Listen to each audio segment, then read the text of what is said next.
Capítulo 25 do segundo livro de Reis. Assim, em 15 de janeiro, durante o 9º ano do reinado de Zedequias, Nabucodonosor, rei da Babilônia, e todo o seu exército cercaram Jerusalém e construíram rampas de ataque contra os muros. Jerusalém permaneceu cercada até o 11º ano do reinado de Zedequias. Em 18 de julho, no 11º ano do reinado de Zedequias, a fome na cidade tinha se tornado tão severa que não havia mais nenhum alimento. Assim, abriram uma brecha no muro da cidade. Como a cidade estava cercada pelos babilônios, os soldados esperaram até o anoitecer e fugiram pelo portão entre os dois muros atrás do jardim do rei. Então, seguiram em direção ao Vale do Jordão. Contudo, o exército babilônio perseguiu o rei e o alcançou nas planícies de Jericó, pois todos os seus soldados o haviam abandonado e se dispersado. Capturaram Zedequias e o levaram ao rei da Babilônia, em Ribla, onde ele recebeu sua sentença. Mataram seus filhos diante dele. Depois lhe arrancaram os olhos, o prenderam com correntes de bronze e o levaram para a Babilônia. Em 14 de agosto daquele ano, o 19º do reinado de Nabucodonosor, Nebuzaradã, capitão da guarda e oficial do rei da Babilônia, chegou a Jerusalém. Queimou o templo do Senhor, o palácio real e todas as casas de Jerusalém, pôs fogo em todos os edifícios importantes da cidade. Depois, supervisionou o exército babilônio na demolição de todos os muros de Jerusalém. Em seguida, Nebuzaradã, capitão da guarda, deportou o povo que havia ficado na cidade, os desertores que se entregaram ao rei da Babilônia e o restante da população.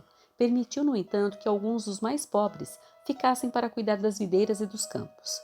Os babilônios despedaçaram as colunas de bronze na frente do templo do Senhor, as bases móveis de bronze e o grande tanque de bronze chamado Mar, e levaram todo o bronze para a Babilônia.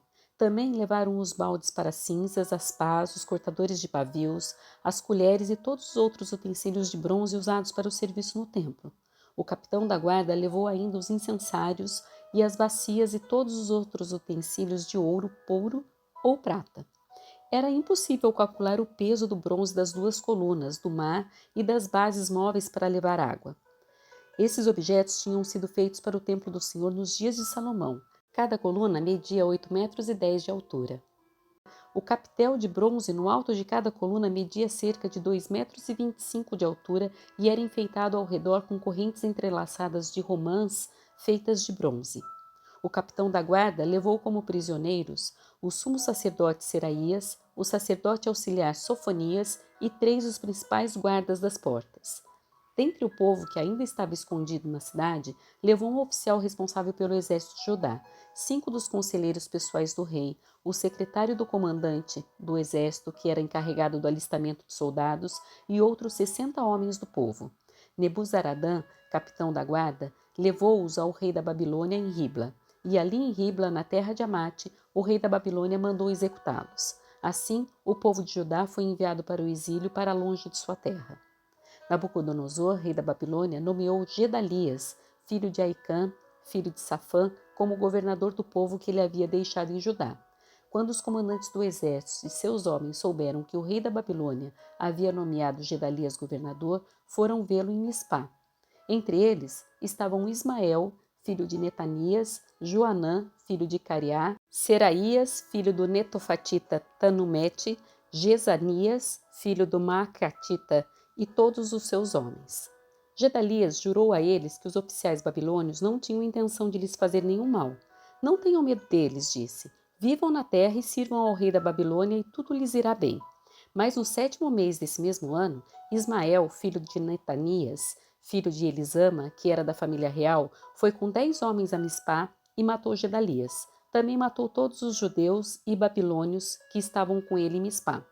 Então, todo o povo de Judá, dos mais simples até os mais importantes, bem como os comandantes do exército, fugiu para o Egito com medo do que os babilônios lhes fariam.